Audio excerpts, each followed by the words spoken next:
Good evening and welcome to the Pompey Politics Podcast. I'm Ian Tiny Morris. And I'm Simon Sansbury.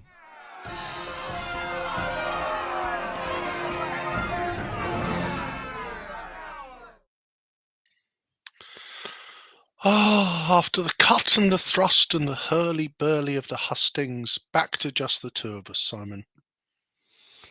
It is. It feels a little bit weird not to have to kind of sort out multitude of technical issues, prepare a load of questions, do a coin toss, explain a spreadsheet, not muck up the spreadsheet. Yes, not break the spreadsheet. We're back to simpler times. And so this evening's show is I think this is the third year that we've been doing the predictions, and I think you've won both so far, but only by narrowest of margins, by perhaps one seat or two. So it's my chance this evening to turn the tables and use my insightful punditry to win this one, or potentially we'll have got it all wrong and we'll hang our heads in shame next Sunday. So yes, enjoyed the hustings. Shame we only got the 4 in. I think at one point it was looking like we might have had to do 7 or 8, but then we didn't quite get as many as we hoped to cross the line. No, it was a shame. There was quite a bit of interest from other wards, but sadly, not enough to for us to be able to, even with us saying we'll do a hustings if we've got as few as 2 candidates to do a hustings. Then basically, unfortunately, that still wasn't a low enough bar for some wards. So it's worth us shouting out that we did have actually quite a few candidates that were willing, that had put their names forward and were willing to actually undertake hustings, but sadly none of their fellow candidates in their wards took them up on the offer. So our gratitude and thanks to the patience of Yinka Adeniran from Labour for Charles Dickens, Tom Coles for Labour from Fratton, Paula Savage for Labour from Milton. It's a bit of a theme there. Andrew McFarlane for the Conservatives in Paulsgrove, and Elliot Lee, who's the Green for St Thomas, all of which had said they were up for a hustings, but sadly none of their fellows took us up on the offer. But we also, despite having yes, we're interested and willing from Craig Withy for Labour, Lee Tyndall for Portsmouth Independence Party, and Matthew Winnington for the Liberal Democrats in Eastleigh and Craneswater, we just couldn't find a date that they could all attend. So unfortunately, the schedule kind of got away from us, and we weren't able to squeeze that one in, which was a shame. But thank you all for being willing to put yourselves forward and subject yourselves to the questions. Hopefully, some of you we won't want to interview in. Oh, actually, no, we won't want to interview in hustings next year because some of you will have won. Yeah. Some will have won, some will have lost, and it's nice to see that we've. Well, we won't reveal their name, but we have got the first person signed up for a hustings for 2023. We have indeed. Is it a secret then? I don't know whether it is. We'll keep it on a public Facebook forum, so I'm gathering that not. Yeah, okay. We won't let everybody know that Scott Pater Harris, Conservative Hilsey councillor, has already put his paw up for a hustings next year. Indeed. So thank you very much, Scott, for being the first person to put your toe into the ring for next year's hustings. We look forward to revisiting that early next year. Right, what we got this evening then, Simon? Because you have been infographics boy today, have you not?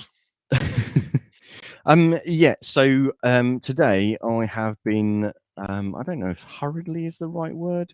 Today I have been getting together some graphics that we can use to look at our predictions for the wards, what we're basing that on, whether that is literally just actually a finger in the air, or whether we can try to excuse and explain and justify that with some sort of this is actually what happens in the last couple of years. This is what we think is going to happen this year.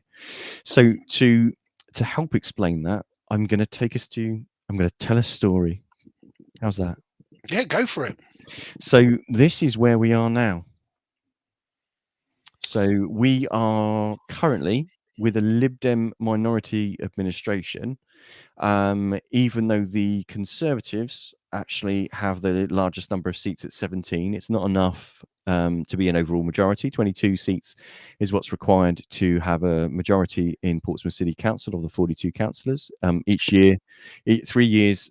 Each year of the 3 years out of 4 that there's someone being elected, there's one councillor in each of the 14 wards being up for re-election. So currently it stands with the Conservatives at 17, the Liberal Democrats at 15, Labour at 7, the Progressive Portsmouth People Group at 2, and the Independent or Portsmouth Independence Party at 1. Yeah. So and I believe it was entirely written about the Portsmouth electoral system by Taylor Swift. It is all about 22, isn't it? Well done. I'm fairly sure about this. I don't know Yeah, about I'm you. absolutely certain that was precisely what it was Yeah, about. So yeah, it's all about getting to that 22. yeah. As we continue on with our conversation, we'll talk about how likely it is that someone's going to get to 22 this Mm. year. So, of the 14 wards, what political parties have a councillor that's currently up for re-election? So currently, the Conservatives have got 6 councillors that are up for re-election. So they're so it is Yep, a Conservative councillor in 6 of the wards, Liberal Democrats 3, Labour 3, which is nearly half of their representation on the council. yep. Both of the Progressive Portsmouth People Group councillors are up for re-election, and none of the Portsmouth Independence Party are, because that's George Madrick, who was only elected last year Yep. in Paulsgrove. But So as that's we know of the Portsmouth People's Progressive Group, one of them is up for re-election and the other one is standing down. So Claire Udy has served her term. yes. And again, if people haven't heard that podcast with Claire, I would recommend going back and having a listen, as Claire is very candid about her time in as a councillor, and yeah, gave us great insight there. She did indeed. She was a fantastic guest. So definitely worth a shout. I shall look up the link to that one and I shall post it into the comments when I get a second. Yeah, so that's the 14 that are up for this time. So shall we start? Should we start getting into the nitty gritty of the Yeah. wards? So let's start, because we're going to go in reverse order, just because we think that's we start down in St Thomas's ward. We do, yeah. So starting in St Thomas, so Rob Wood, the Liberal Democrat councillor, is standing down. He's a previous Lord Mayor. The to me, the Liberal Democrat vote share has been increasing in this ward in recent years, and I see, if I'm honest, I don't see any other possible outcome than the Liberal Democrats retaining this ward and their candidate for this year, Mark Jeffrey, joining the council. So candidates this year are Joshua Allen for the Labour Party, Mark Jeffrey for the Liberal Democrats, Robert Johnson for the Conservative Party, and Elliot Lee for the Greens. Yeah, What are if your we look thoughts, Ian? if if we look at the ward when Rob was elected, his winning margin was only 4%. We compare that to last year, and that was up to 14%. I think this is probably one of the Lib Dems' stronger seats. Have seen some stuff on social media from Labour, but to give a 14-point turnaround, can't see that. So I think we're both going to shake hands on this one being a Lib Dem hold. Okay, so that's both of us going for a Lib Dem hold. Okay, so we move just across the border then to St Jude. So the candidates in St Jude. So we've got the incumbent Judy Smythe of the Labour Party restanding. We've got Martin Northern for the Liberal Democrats, Artin McCulloch for the Green Party, and Alicia Denny for the Conservative Party. So the interesting thing for me was last year, Hugh Mason for the Liberal Democrats retains the ward with a 93 vote majority. Mm. But incumbent Judith Smythe won the award in 2018 with 105 vote majority against the Conservative candidate Linda Symes. Yep. So I think this one's again going to be a tight race, but I'm putting that down to a Labour hold. Yeah, this is one where you could make a case. It's a funny old ward in that there have been winners from different parties. It's never quite clear who the second party is. But if we look at that sort of again, if I look at last year, the whilst the Lib Dems held it, there was a there was a the gap was closed by Labour. Judith, I think, won it. When she won it, she's the standing councillor. I could argue for an upset here, but when I looked at it, I'm again, we're going to violently agree on this one. I've got this down as a Labour hold. Okay, so drastic agreement. Yeah, it's interesting that Judy's won with a 3% majority over the next candidate, and Dr. Hugh Mason won last year with a 3% lead against the next candidate. The previous year, with previous guest of the show, Graham Heaney, was the winner for the Labour Party there, with 33% against the nearest candidate at 26%. So I think there's a bit of a close battle that kind of goes backwards and forwards there, but it seems clear to me. Well, I think we've both expressed our opinion on that one. So, shall we move on? So, Oh yeah.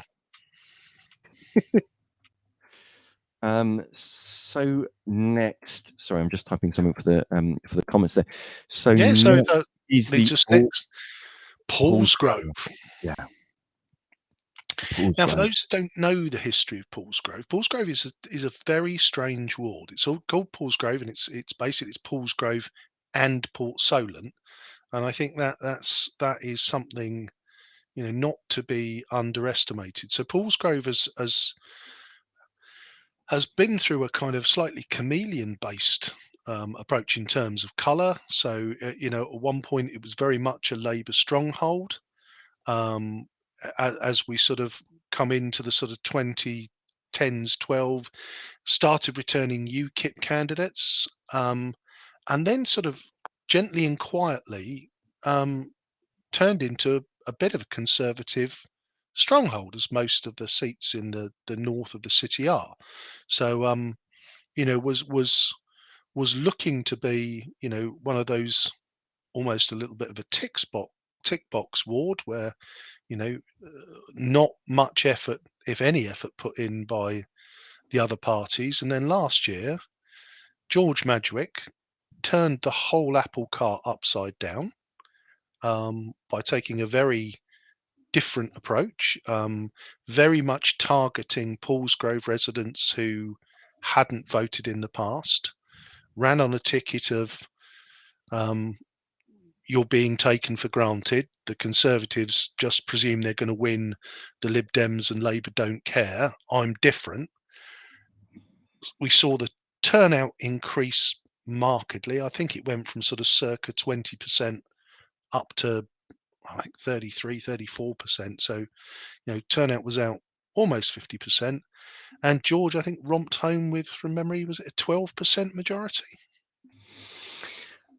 Yeah. So he did a very good show. So yeah. So last year, George Madgwick got 4% of the vote with a 12, like you say, a 12% lead against the Conservative candidate Tony Hewitt, which was, to be honest, just barnstorming. I think a lot of the interesting things there for Paulsgrove, sadly we weren't able to organise a hustings in Paulsgrove this year. We did have unlike last year, where the Conservative candidate unfortunately hadn't Was yes, wanted to it's a take part. mirror, isn't it? So, This year, the Conservative candidate was very eager to take part in a hustings, but sadly, none of the other candidates wanted to join them. So it is a bit of a shame. I think it's a key one that Paulsgrove voters are perhaps kind of left without anybody actually really competing for their votes. So it's good to see someone doing that over the last couple of years. and encouraging a bit of a fight. But yeah, I think if there's been a bit of a recent uptick in Conservative campaigning there, so perhaps that's kind of making them work a bit for the ward after getting a bit of a bloody nose last year. So yeah, although I do think so this year's candidate, so we've got Brian Madgwick, so the successful candidate last year, Councillor George Madgwick. So his father Brian Madgwick is standing for Portsmouth Independence Party this year. We've got the Conservative candidate of the aforementioned Andy McFarlane. We've got Raj Ghosh for the Labour Party, and Nikki Dodd for the Liberal Democrats. I think it's going to be a slightly different scene to last year. I don't think it's going to be as wide a margin, but I do still think that there's going to be a second Madgwick joining the council. Yeah, and again, if you would have asked me 3 weeks ago, I would have said, I would have definitely said that the independents were going to win Paulsgrove. I think it was perceived to be a done deal, but I watch social media very closely, and I guess what I'm not seeing this year is the same level of activity and proactivity that I saw last year from candidates from residents in the ward who kind of were getting quite excited by the fact that George seemed to be offering something different. I don't know Brian Madgwick, but I don't see that same level of charisma, presence that was there before. And I think probably the last 3-4 weeks, it feels a little bit like, I- you know, I think that the Conservatives had almost given up on Paulsgrove, that the Madgwicks were going to take it, and then they suddenly realised that maybe it wasn't a done deal after all. So I hovered on this one, and in the end, I've fallen on the side of the independents, but I think it's going to be much closer, and it could be. I think there's definitely a case to be that the Madgwick effect might actually count against them in that, you know, you've got to get your people out. And I think if people think that it's a done deal that Madgwick will romp to a second seat, then there is a risk that they stay home and the Port Solent voters, who tend to vote Conservative, turn out and cause an upset. Yeah, I mean, I think there's a couple of different things at play. Is whether how many of the traditional Conservative vote will be put off by the who it's fair to say are probably quite strong with their postal vote, will be put off by the shenanigans in Westminster and in Number 10, and won't perhaps go so far as putting their support behind a different party, but just won't give Mm, their support and endorsement to the national government. I've seen in local media, local Conservative politicians trying to make the case that these are local elections and they're about local politics. They're about your local councillor, which is the opposite of what they were saying last year, of course, when they were talking about. Isn't it great that the vaccine's out? Aren't we great? We're nearly out of all the COVID situation. Isn't it brilliant? That's because of Boris. So it's you can't really kind of have the bread buttered on both sides. There is people will sometimes, as much as some people don't bother to vote in local elections, as we've discussed before, the mm, turnout is considerably lower in locals than they are in nationals. Some people see that as giving them a bit of freedom to have a protest vote when they want, and it's quite normal mid-term of a parliamentary term for people to basically stick two fingers up at the national government and say, yep. well, this is how we think you're doing. But at the same time, for them to ride that wave of vaccine euphoria last year, and to be celebrating that of being a recognition of how great the country was doing, but this year it's kind of something different. So it's a strange one, but people do or don't vote for many different reasons, Yeah. and you'd have to ask them to find out what. Yeah, and again, it's that element of, it's the percentages, isn't it? If I look at the Conservative vote share last year, yeah, it did go up, but it didn't go up by much, and it was still principally limited to, those those Conservative ward hotspots that you get. So, yeah, I mean, it's a fair question. Again, we see a lot of, but I guess the question is how much the whole sort of Partygate integrity of the Prime Minister thing, how much that plays in the media to those who are, to whom it really matters, and whether to the local voter that wants to make sure they've got a candidate that's going to work hard for them, how much that comes into play. So we will see as we get close. So in an exciting twist, thus far we have agreed on all three. I know what a surprise or a disappointment, depending on whether listeners were expecting some sort of virtual punch up. It wasn't going to happen. Okay, so that's Paulsgrove. Let's head south down the M275 and find ourselves in Nelson. So the first of the wards that we'd actually done a hustings for.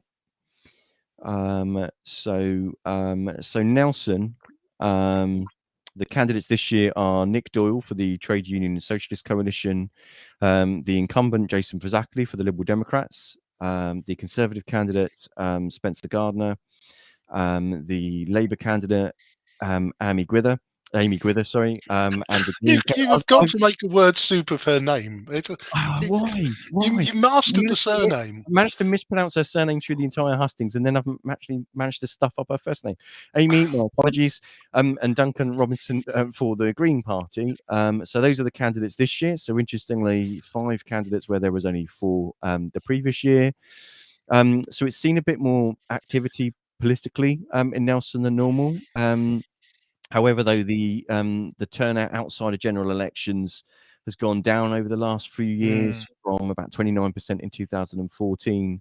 And also in 2014, it returned a UKIP councillor with 31% of the vote, followed by a Conservative in 2015 with 25% of the vote. But since then, so from 2016 onwards, it's returned a Lib Dem with at least 40% of the vote.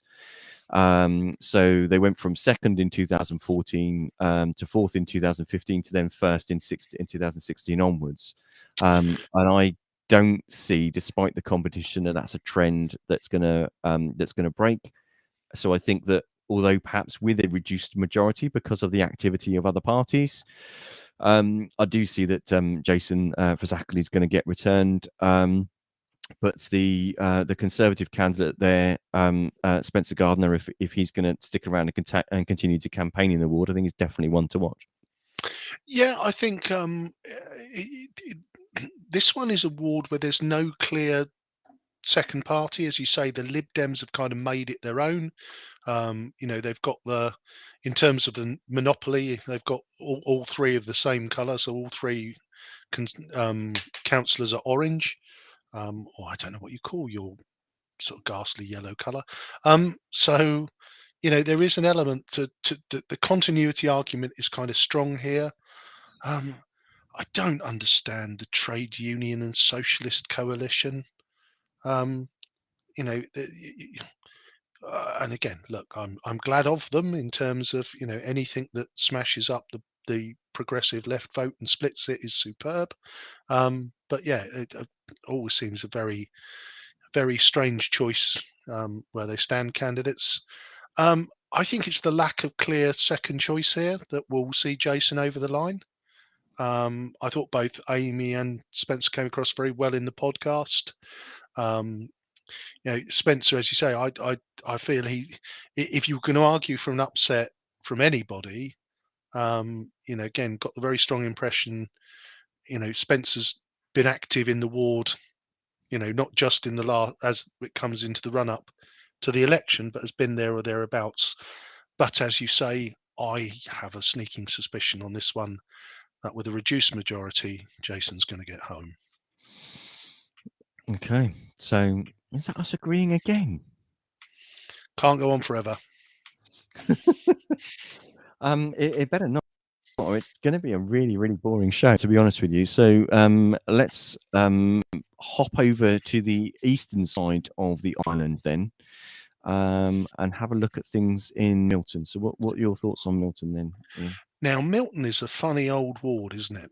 So it's another one of the Lib Dem strongholds. If we look at last year, Kimberly Barrett won it for the Lib Dems. Very strong Lib Dem candidate. A lot of respect for Kimberly, but Paula Ann Savage closed the gap and came in a sort of credible second. And this year, the Lib Dem councillor or the Lib Dem candidate is Steve Pitt. Now, Steve, obviously, deputy council leader, Mhm. um, was expected to take over from Gerard. Lost narrowly last year in Central South. He was unseated by Charlotte Gerarda. So is looking to make his comeback in Milton. There are some, could argue that has he been given a safe, a safe seat? Well, I don't think that's the case. I think this one is very contestable. Now, Paula Ann Savage, I think, has got a lot of kudos from her work with the Stop Aquint project. And so, despite Milton being a relatively strong Lib Dem kind of heartland, I actually think that there's going to be a little bit of a shock here, and this might be the first one we disagree on, because I think Paul Rand Savage is going to get across the line. Wow. Okay. I can see kind of what the point is that you're making. I think the gap between Labour and the winning Lib Dems in this ward has gone from 10 to 15 to 6, then 6% last year between Paula and the Lib Dem returned councillor Kimberly Barrett. But yeah, I do agree. Paula's very popular and visible from her campaign work with Let's Stop Aquin, who we've had on the show a couple of several times now. Yes. So I agree that although actually last year it was only a 6% gap, I think there will be a closing of that gap between them. I think that personal vote is going to be quite important there, both for Steve and for Paula. But I do disagree. I think that Steve will get returned, and it would be a welcome return to see the experienced former deputy leader return to the council.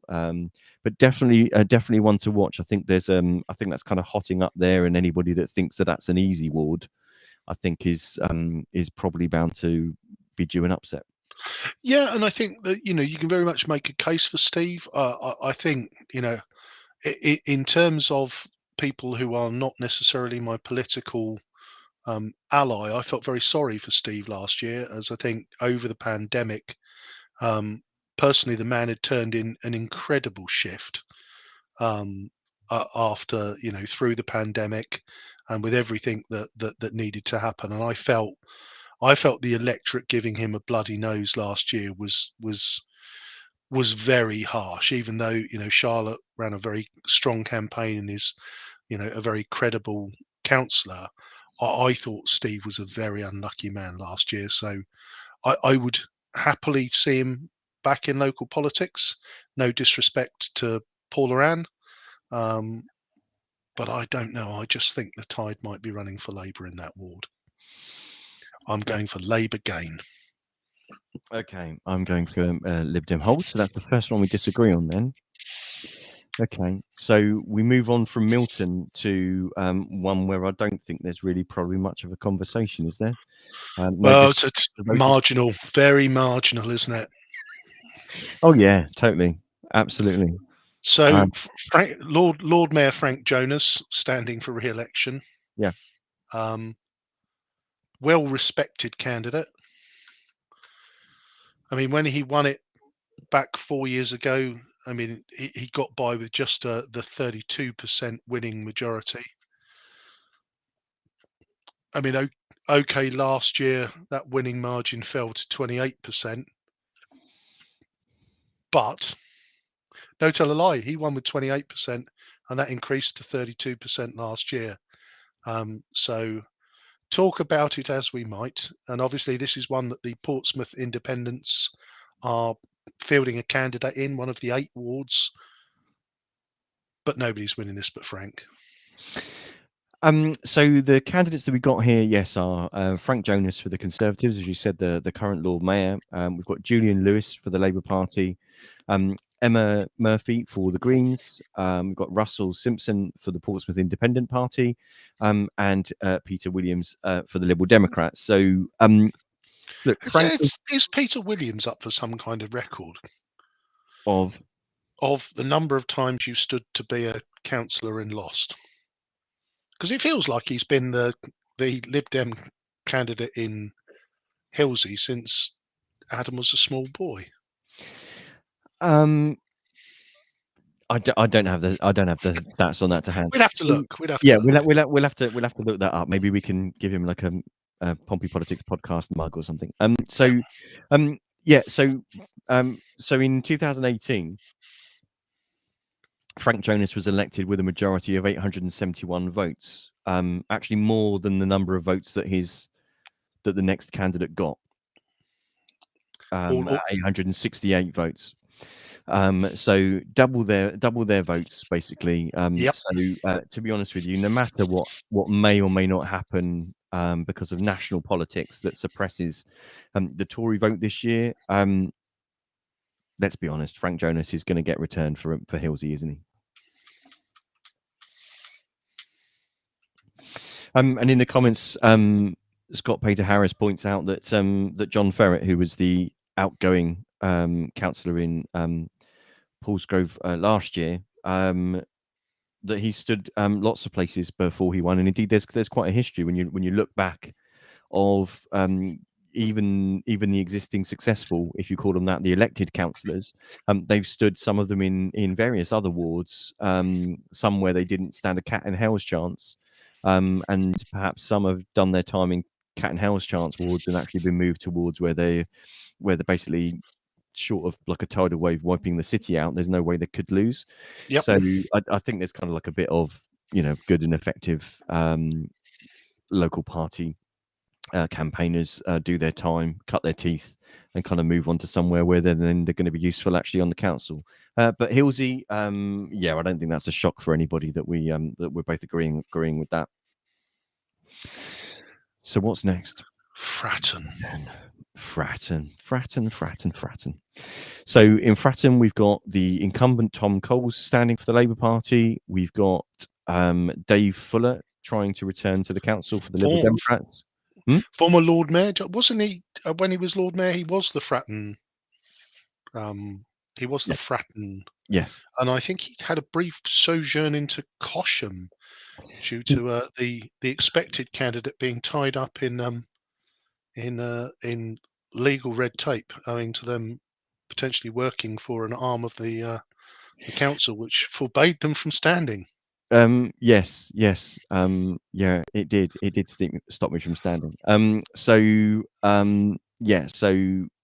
ironically, a law from the year that I was born stopped me. But nonetheless, David back on his home turf. David, yeah, back on his home turf, and the Conservative candidate in Fratton is Paul Sweeney. So only 3 candidates this year, compared to the 5 that we've had in the last 3 years. So usually Fratton's quite a tight split. Very, very tight. And this was the one last year in terms of the Labour assault on the Lib Dems. They appeared to target Central Southsea and Fratton. They got across the line in Central Southsea, and they fell just short in. I can't remember what but it was double-digit votes, wasn't it, last year in terms of the winning margin? Yeah. So the interesting one is that I think Fratton's another one where the councillors' personal relationship with the voters and their respect that they garner actually means a great deal. So Tom Coles won back in 2018 against the then Liberal Democrat candidate Stuart Brown by just 72 votes.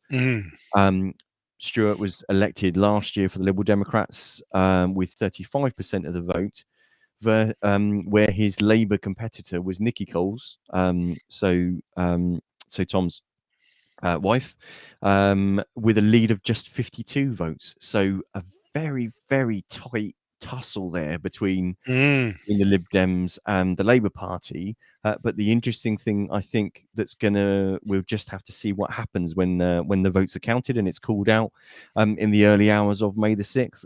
Will be what a difference will it make that this year there are only three candidates. So there's a candidate from the three larger major parties, whereas actually normally. There, in previous years, there's been those plus a Green plus a Workers' Party of Britain or a UKIP candidate in the prior two. So Yeah, and again, one's not. that fascinates me, Simon, if I'm honest, because there's this piece where, if you look at Fratton and even the Conservatives, the Conservative candidate, whilst they're a little way off, they're not. They've never been completely out of the running, and so you look at this being a very marginal. I was very surprised not to see a Portsmouth Independent in this ward, because I felt there were kind of the vote sort of ebbs and flows a little bit. So the fact that it's looking like a straight shootout now, LDs versus Labour. I think the question of the absence of Green, who does that help? Does that help Labour or does that help the Lib Dems? I'm not sure that I'm not sure I know. So what way are you calling Fratton then? I'm actually calling Fratton based on personal brand. Hmm. So Tom Coles, I don't know what he does, but Labour in their social media posts regularly touch on the fact that Tom was only able to stay with us for a brief period of time before he went off to work his night shift for the NHS, and I think that plays well. You talked about the sort of vaccine euphoria. I think there's, the very much a very positive mindset towards people who work in the NHS. I think that's going to be just enough to get Tom over the line. You can make a very strong argument for David Fuller. One in Fratton before, served his time as mayor. But I have got Tom Coles just nicking this one. Not wishing to campaign for David, but he runs a care home. So so he's that's also so not also wishing to. I'm not disparaging Tom's No, no, Tom's. no, and So I think I agree that there's a quite rightly a particular sort of positive view of people that we've discovered over the last couple of years are the people really important to us, because they're the ones actually keeping our loved ones safe and keeping our society glued together while we go through some truly horrendous times. But I'll call this one for Lib Dem. So another one that we're disagreeing on. yeah, no, that's how it should. Us disagreeing, yeah, we can't keep agreeing. That's just not allowed. And I sense we might go to the same place as we move down south into Eastney and Cranes Water. Yeah, so Eastleigh and Craneswater. So this year the candidates are Scott Green for the Conservatives, Lee Tyndall for Portsmouth Independent Party, Matthew Winnington for the Liberal Democrats, and Craig Withy for the Labour Party. As we said at the top of the show, unfortunately, really disappointing that we weren't able to get a date that the three candidates that had responded to us were able to make. So we thank them for their willingness to contribute. But it was a bit of a shame. I think the voters in the ward would probably have appreciated that, but sadly we couldn't find a gap in the schedule. So I think And we this. couldn't find Scott Green, no matter how hard we No, looked. no. So so last year, I mean, we talked about the riding the vaccine euphoria saw the Conservative vote share increase across the country. And while being mysteriously located outside the ward in any social media posts that I came across, the Conservative candidate last year, John Smith, won this ward for the Conservatives. Effectively denying previous Unseating Matt cabinet, Winnington. yeah, Yep. unseating Matt Winnington, previous cabinet member for health, wellbeing, and social care. So also works works with health services. So denying him another term. So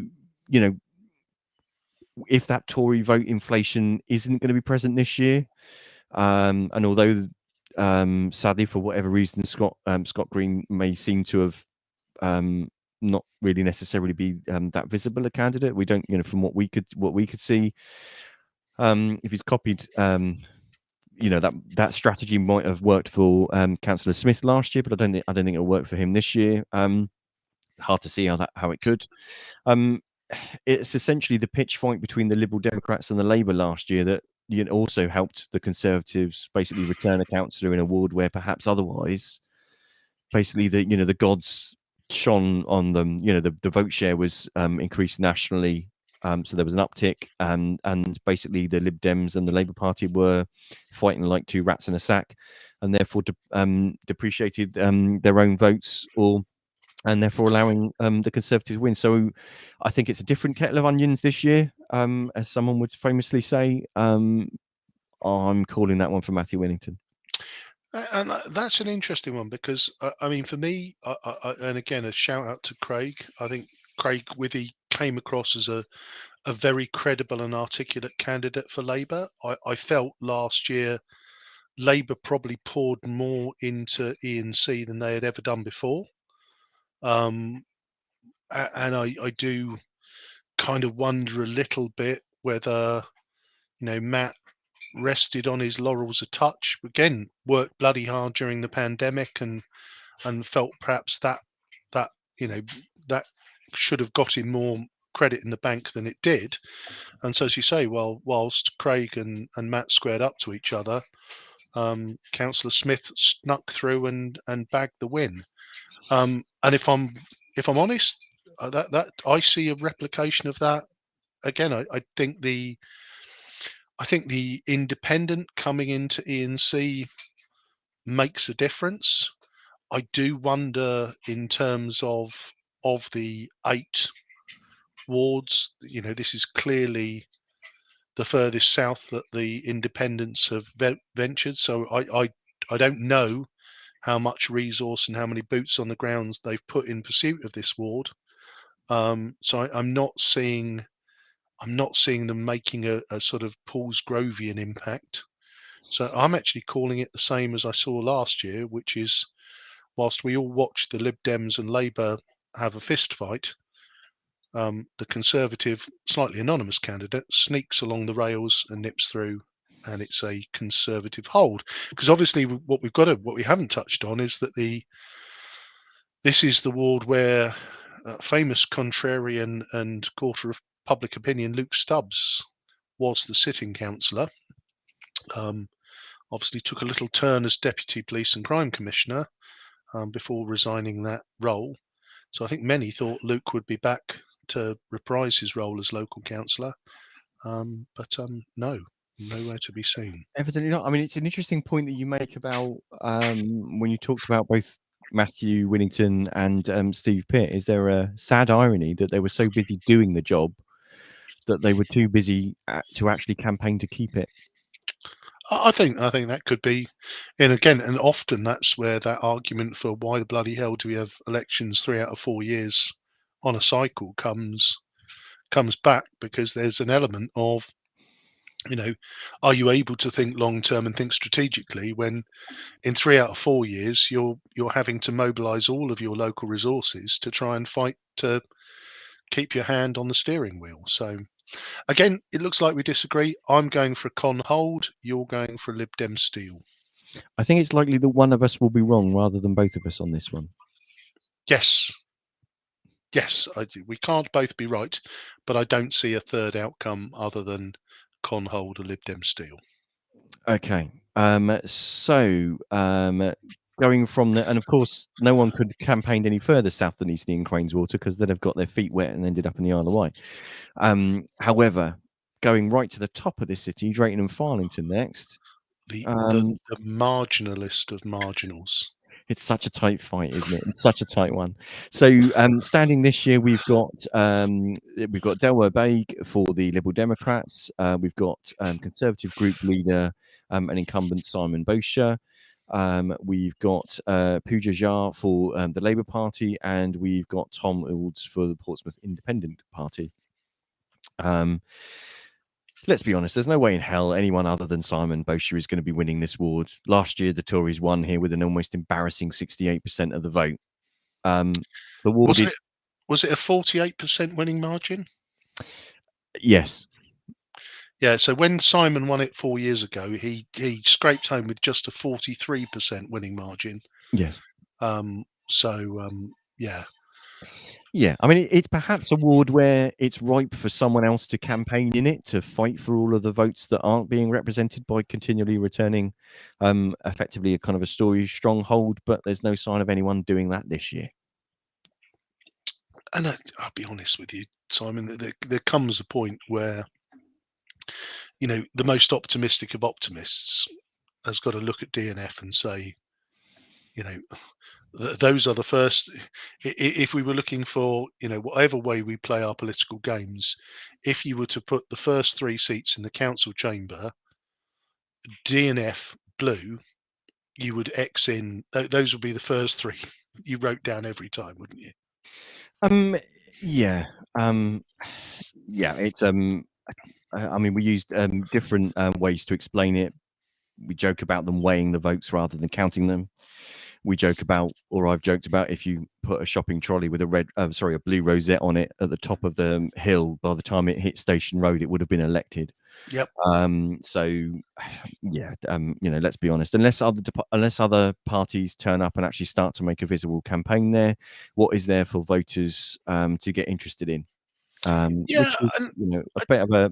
I think there's another show in whether that's, whether that's a self-fulfilling prophecy by parties not basically having to marshal their resources, or whether that's just people not showing them that it's worth them bothering because they're not voting. Well, and it's the conundrum of local democracy, isn't it? We've seen some stuff on Portsmouth politics, about. Well, I haven't seen. I haven't. Again, is it? I can't remember whether it's 10,000 voters or 10,000 homes in each of the wards. But I think people think that, who are outside of local politics, think that the major parties have got hundreds of activists desperate to knock doors and deliver leaflets. And that isn't the truth. And I guess the simple answer is, if you're not seeing leaflets being delivered by your favoured political party in your area, offer to deliver some. Yes, If you're not seeing candidates for your favoured political party, or indeed an entity other than one of the established political parties, then stand. If you don't like the democracy that you're seeing, get involved. Absolutely. And this brings us to home. It does indeed. This brings us right onto the estate. That sounded almost a little bit Australian, come kind of London a bit. I don't know what I did there. You went slightly East End there, which I'm not quite sure I understand, but well, Cosham. Cosham.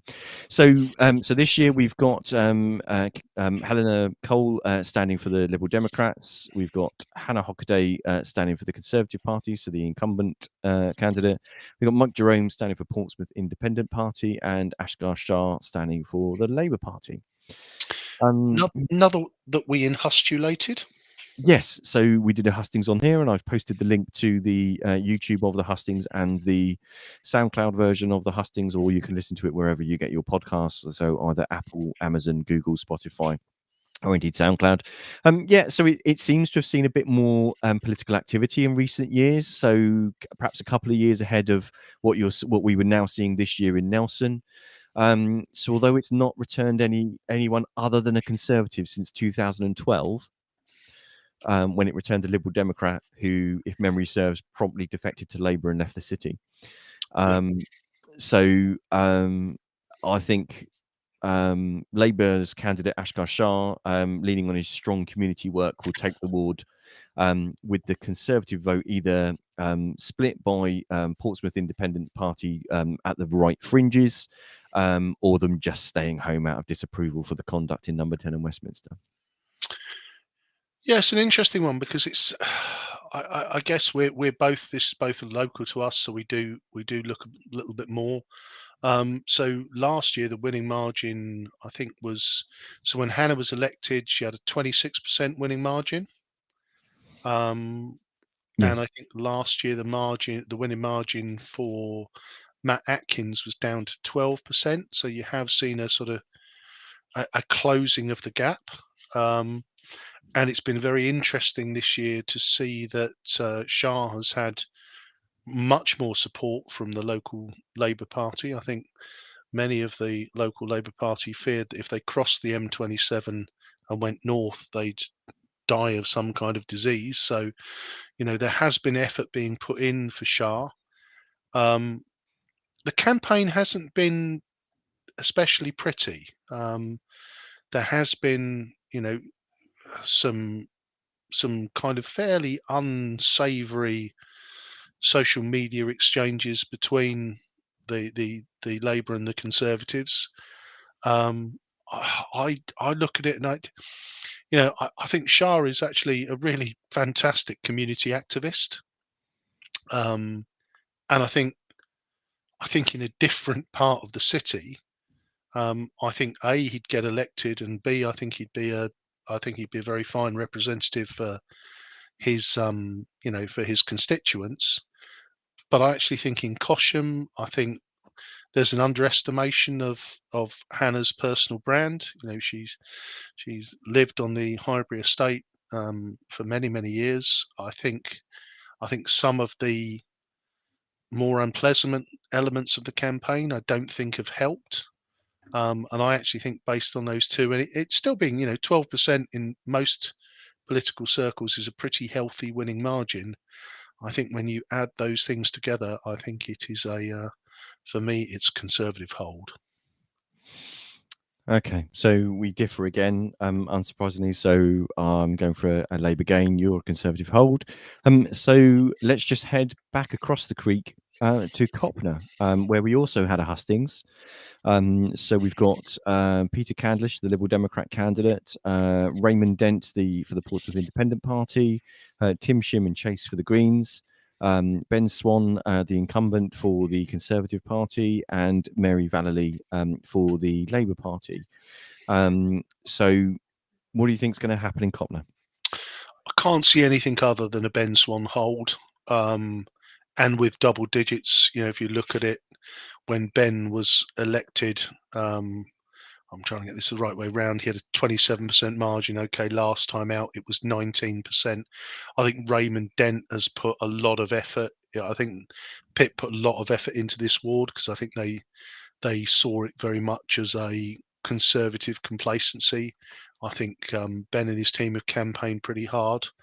I don't think it helped in the ward with what locally we might be calling Stampgate, where unfortunately letters were sent to the electorate from PIP with stamps they had purchased from Amazon, which meant to collect your political leaflet you had to pay a £2.50 surcharge. I don't think that will have helped them.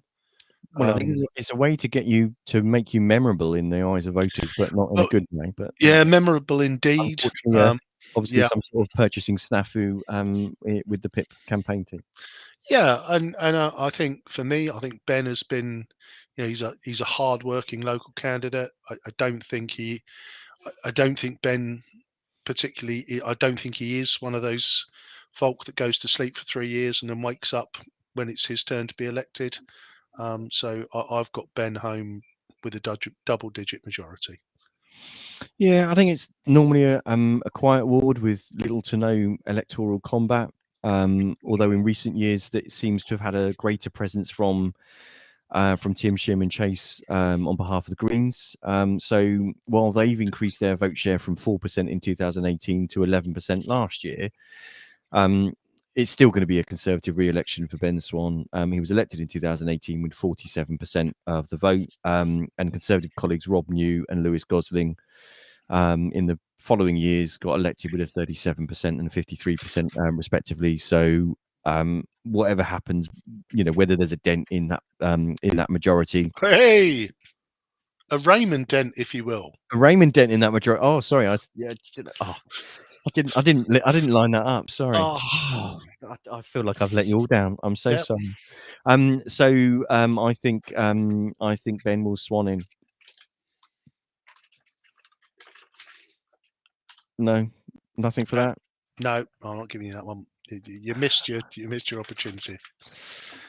Charles Right, Dickens. three to go, and time is against us. Charles Dickens.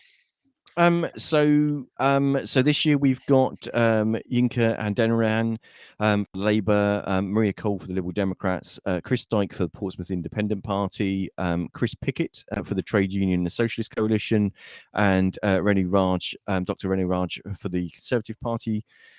Standing there. Sadly, no hustings this year for Charles Dickens. We had one last year where Kirsty Meller and Dr. Rennie Raj were both on the show. So sadly, we couldn't organise one despite the Labour candidate being willing to do one. So yeah, Councillor. Labour hold. Yeah, well, so effectively a Labour hold from what was elected as a Labour Yeah. Claire Rudy, who then left the party shortly before the election, but it was too late to have changed the ballots, and who then firstly stood as an independent and then formed the Portsmouth Progressive People Group with Jeanette Smith. Yeah, so the last time anyone came close to the Labour lead in this ward was in 2018 when the then Lib Dem candidate Sarah Shreve came within 5% of Clare. Everyone else since is miles away from them. So Yeah. definitely a Labour hold. Central Southsea. Central Now South. this was the one last year where Steve Pitt was done by the very energetic campaigning of Labour. This year, George Fielding, the Labour leader, is the sitting candidate. So I guess the question is, have the Lib Dems tenaciously gone after this one in an attempt for payback for last year? Because that's for me that's the key question. So we've got George Fielding, as you say, the Labour group leader standing for the Labour group. We've got Menu Groen standing for the Greens. We've got Jack Jackson standing for the Conservatives, and Sarah Shreve standing for the Liberal Democrats.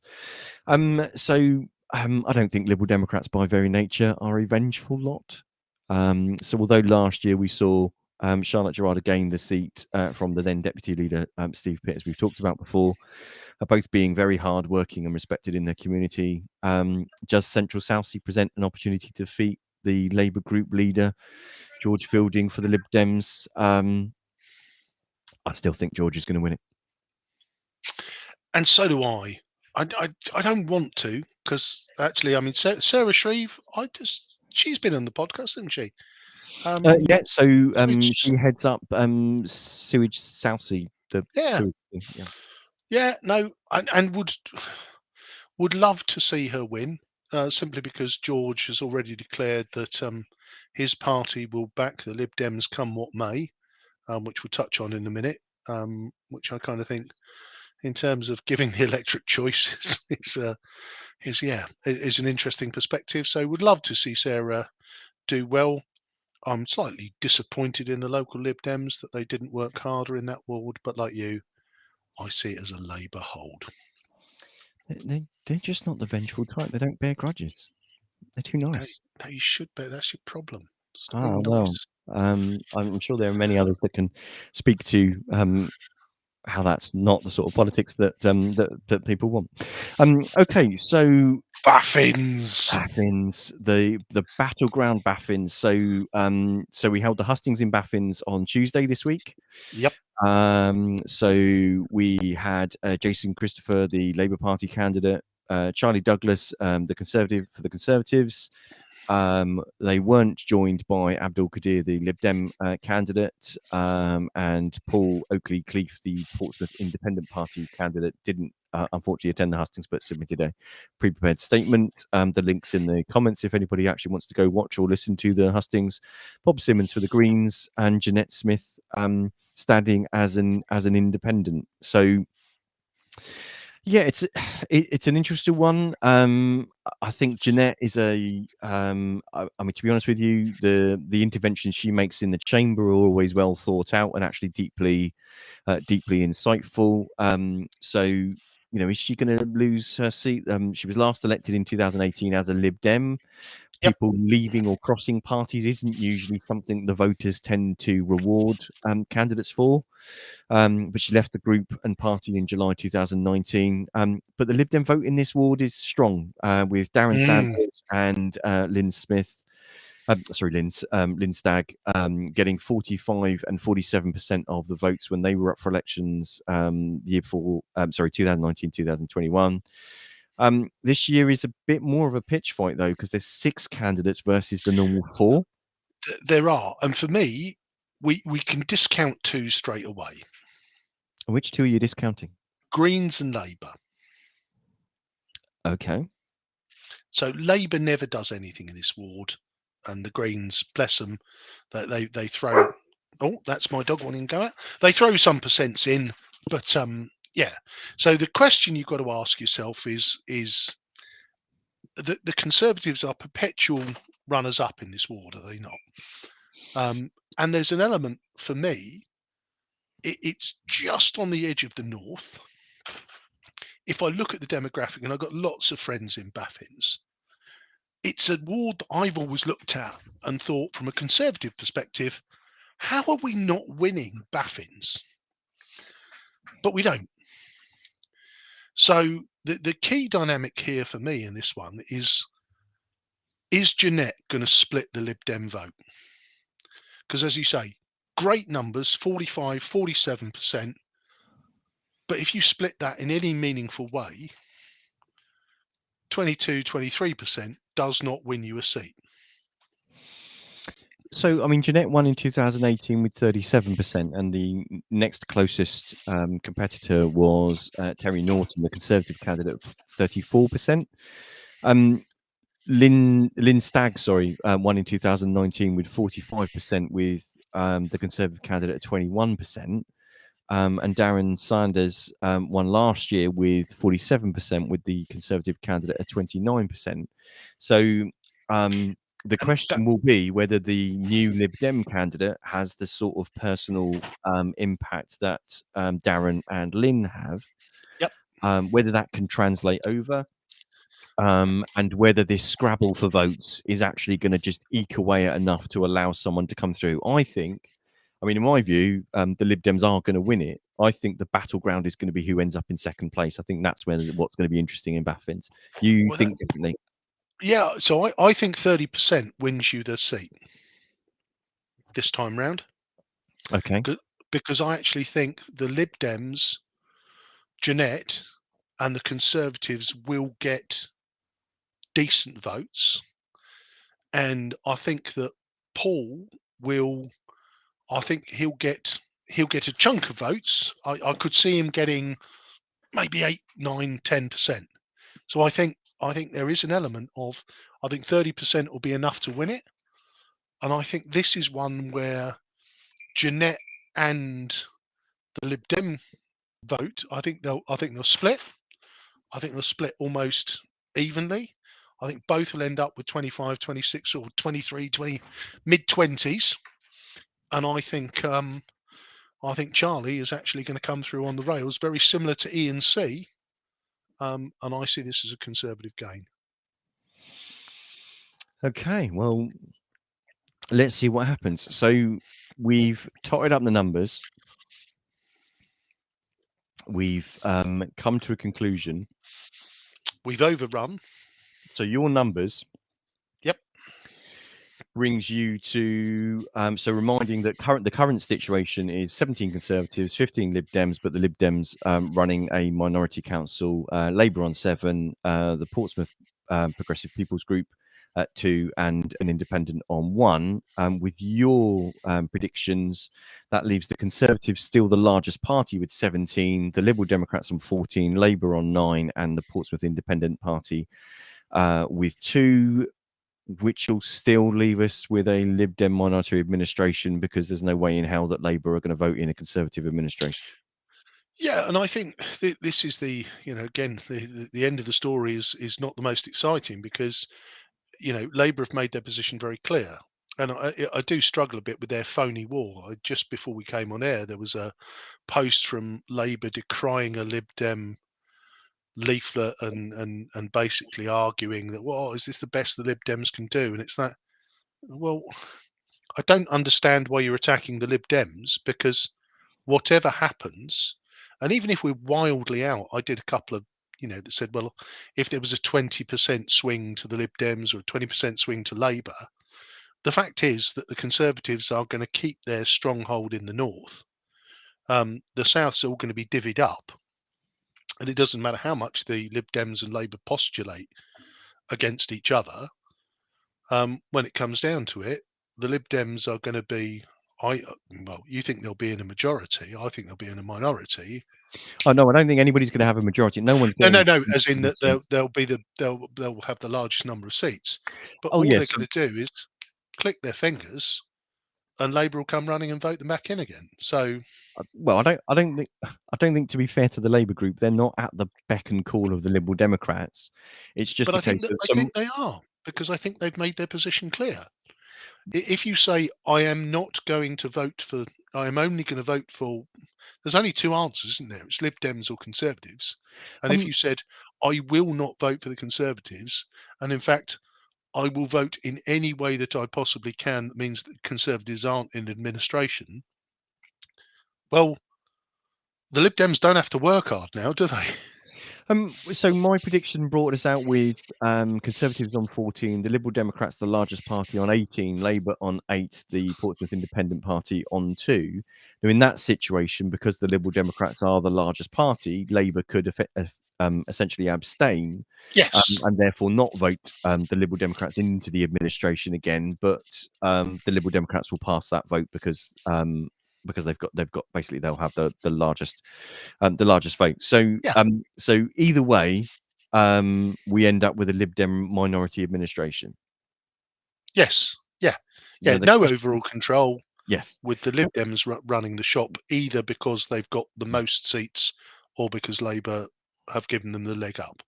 Yeah, but I mean, let's be honest. There was no way mathematically that any one party, was going to win the number of seats that they needed to have as net gains this year to form a majority.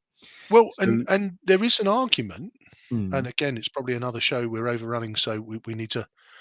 I would argue currently that there is no mechanism by which any party can get to 22, because, and again, I'll be perfectly candid but perhaps unreasonable here, the Conservatives have given up on the South. So even if they were to win 3 in Paulsgrove, 3 in Hilsey, 3 in Cosham, 3 in DNF, 3 in Baffins, 3 in Cobner, you know, if they win every seat in the north, which you can argue they might do at some point, that takes them to 21. yeah, they still can't win. They still can't win. But then they only need to win a ward in the south. And I get the point, the point that you're making, but mathematically, because the Conservative Party, because I think Labour's position is essentially the last thing they're going to want to do is allow or support the formation of a Conservative Yes. administration, because they did that in 2014, and their members and their voters quite understandably said, "What the heck did you do that for?" Yeah. They were So not keen. they may have used different words. Yeah. So um, so in that respect, I don't think that outcome is should come as a surprise. But the Labour Party's aim is to gain enough seats to eventually form a Labour run administration. That's their reason for existing. It's just that what hurts them doing that at the moment would be supporting a Conservative administration. I don't think anybody should be surprised or shocked by that. I think you're just unhappy that that doesn't work that way for you. But in No, no, 2014, when UKIP and Labour voted to allow the Conservative administration, then that was okay. yeah, no, I don't. Again, it's not a macro issue for me. I Mm, think it is a. I think the dilemma, and it's one we should explore in a future show, definitely. is with the North being predominantly conservative and Mm, with the South being I don't like the word, but progressive, that or left leaning, if you want a different term, then there is an element of it is there is I can't see, I can't see, in all honesty, a route to map the Lib Dems to 22 No, or to map the Conservatives to 22 no, I agree. unless in the South there's suddenly a revival and they start putting some effort in. I completely agree. I don't see any route map that gets either the Conservatives or the Liberal Democrats to a majority administration.